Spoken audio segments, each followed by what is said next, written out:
Have you ever gotten the urge to spontaneously build a koi pond in your backyard?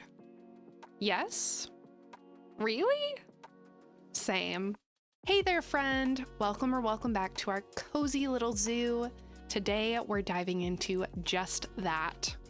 Well, I mean, I may have the vision, but I definitely don't have the time, knowledge, or money to build a koi pond in real life. I do, however, have the game Koi Farm on Steam. So I'm gonna pick the one that I can do while I stay snuggled up with my cat and my blankets, especially since I'm feeling under the weather.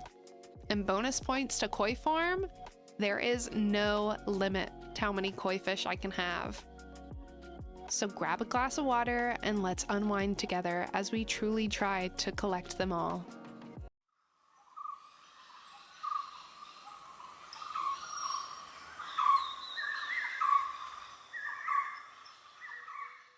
So we start off in this cozy world with just 2 fish and 2 ponds.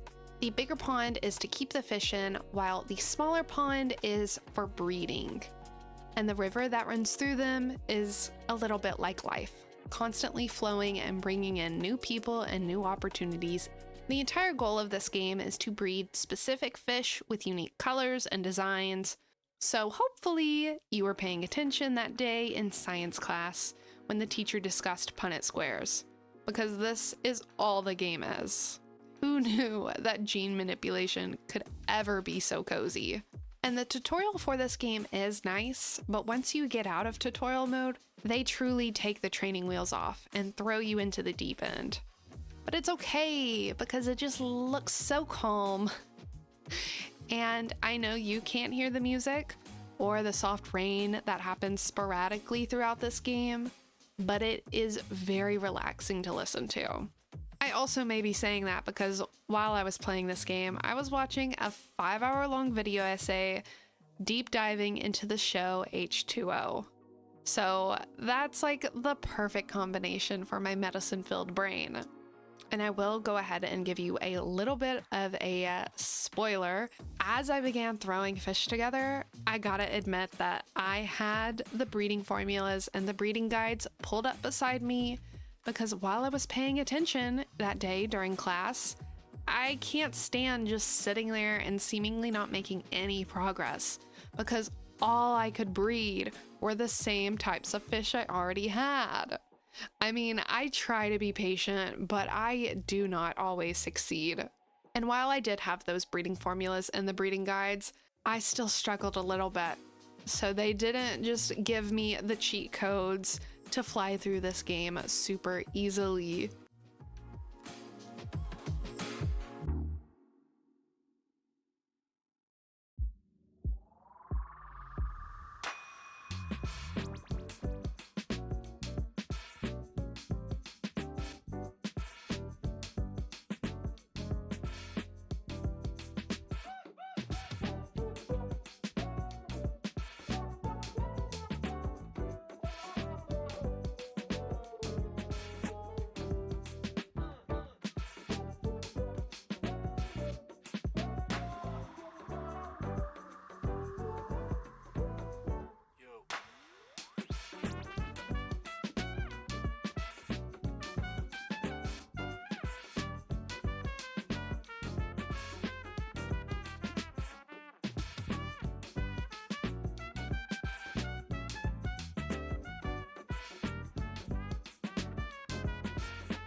Now, as a guide, there is a booklet that has 12 pages for us to fill up with fish to document what colors and patterns we've gathered.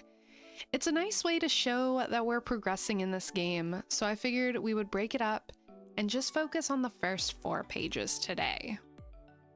One thing, however, I didn't realize until much later into completing the booklet is there are a ton more options for colors and patterns than what is required for us to complete in the booklet.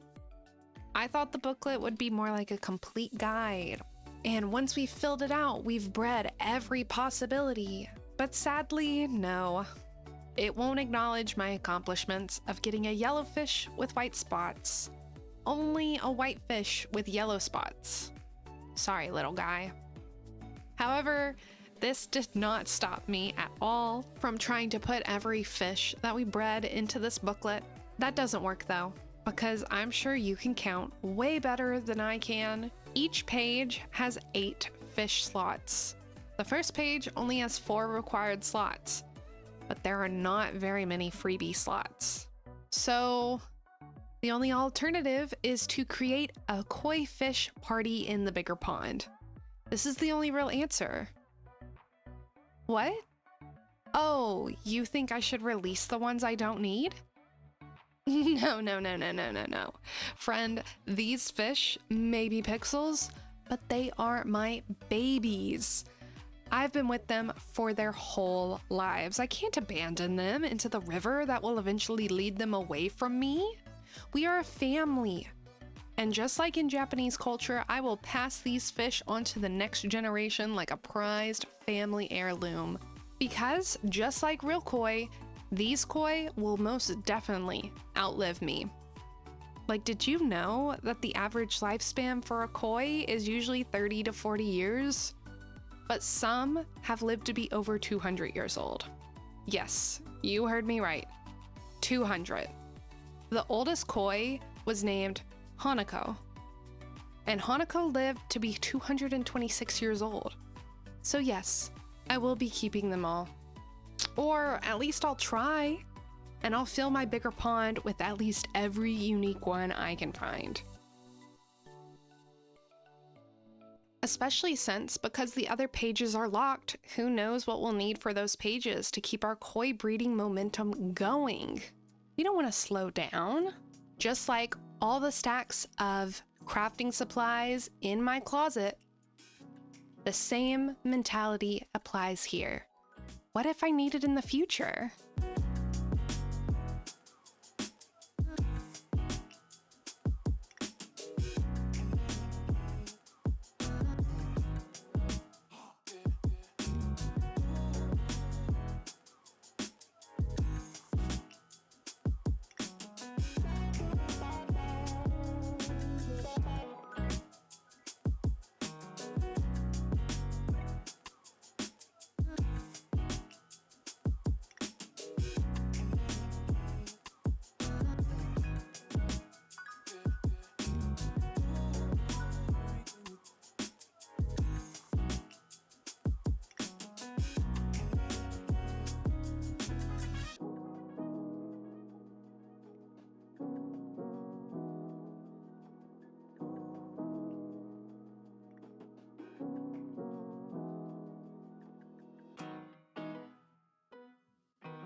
And just like that, we've completed page 2. The first 8 fish have been put into the book, and we are halfway through the first 4 pages.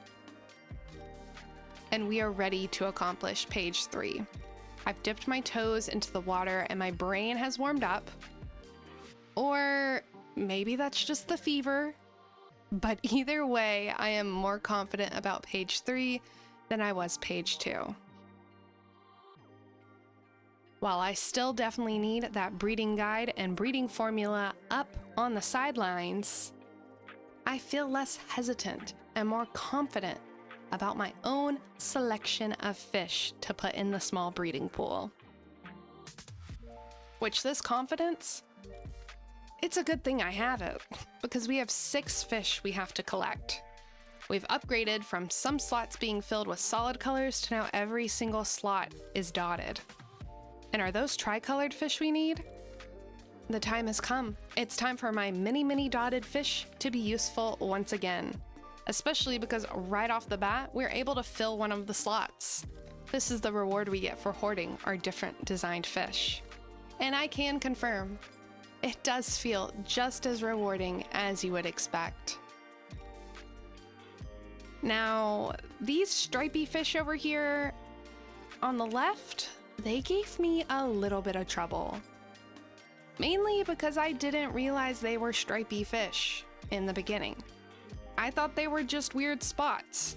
And while I kept trying different weird spotted fish, it was a little bit of a trial and error before it actually clicked in my head that that's a stripe, not a dot.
Now, I don't know how exactly to describe the journey of finding the right combination for the booklet without sounding very contradictory.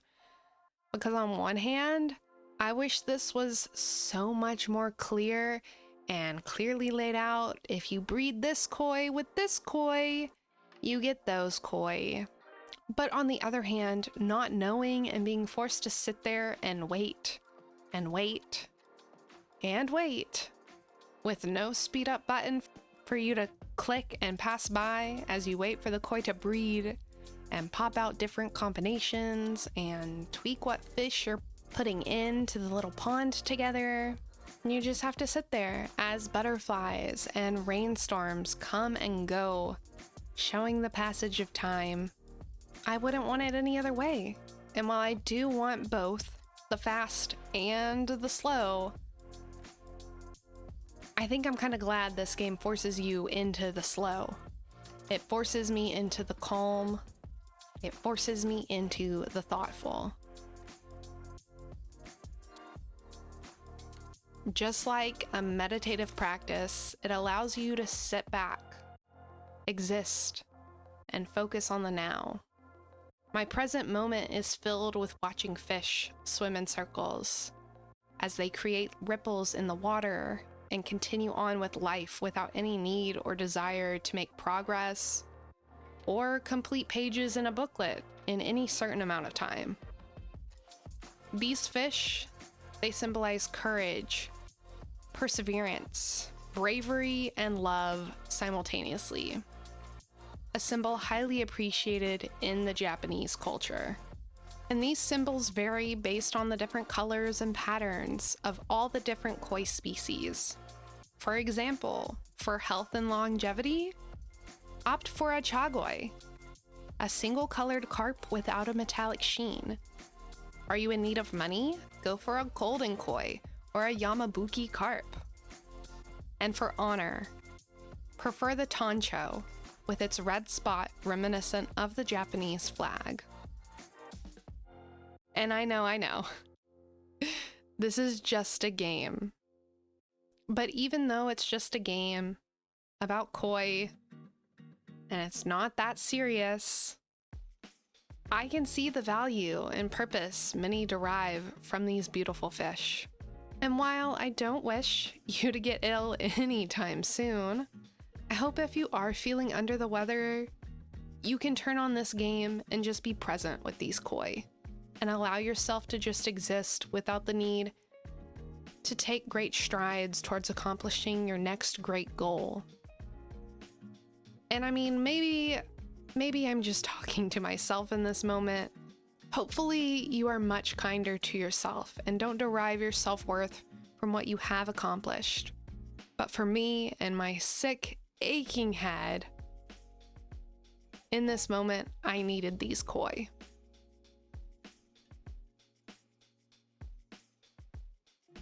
That might sound really deep, but when you're forced to just sit there with these fish as you wait for the time to pass in hopes of getting a new, proper pattern and color that you're needing, it's kind of hard not for your brain to turn towards other, more philosophical endeavors.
Now I could already see, once we finally reached the last page that I was going to be working on today, I decided that my bigger koi pond was getting a little out of hand.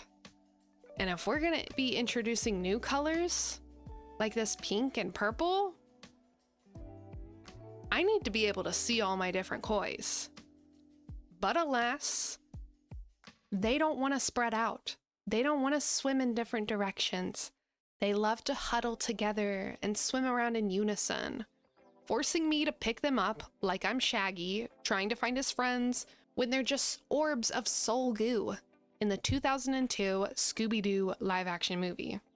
So I may need to begin rethinking my stance on keeping all these koi. I know. It's quite tragic, but something needs to be done. If we don't try to tackle this now, it's gonna get out of hand and we may actually find the limit of this little koi pond. Luckily, this is where my color theory skills can truly thrive. I feel like I'm in elementary school again, mixing red and white to get pink.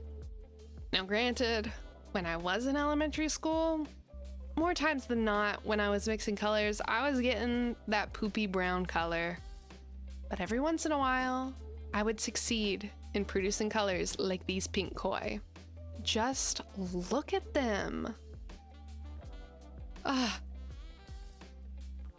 Now, I won't claim to have a favorite. I am fair and equal in my love, like any good mother. But these pink little fish in a sea of all the other colors are just so pretty. Oh my goodness. I can't wait to see what other colors we get as we continue to put our color theory and Punnett Square knowledge to good use in the rest of these pages. Because if we keep getting more pretty ones like these pinks, they'll have me quoting Sharpay. I want more. I want it all. Is this our last fish we need? Yes, it looks like it is our last fish. And with them in the booklet, we have completed the first 4 pages of the book. In the beginning, we started with 2 ponds and 2 fish. Now we're finishing this episode with 2 ponds and an abundance of rainbow koi. We have some that symbolize luck, honor, money, and longevity, and they will stay with us as we continue to fill out the next 8 pages of our koi collecting booklet. And while in the beginning, I felt like the process was slow, and it does have slow moments, those slow moments are worth it. But overall, these first 4 pages did indeed fly by, making me want to already go back to the beginning and replay this.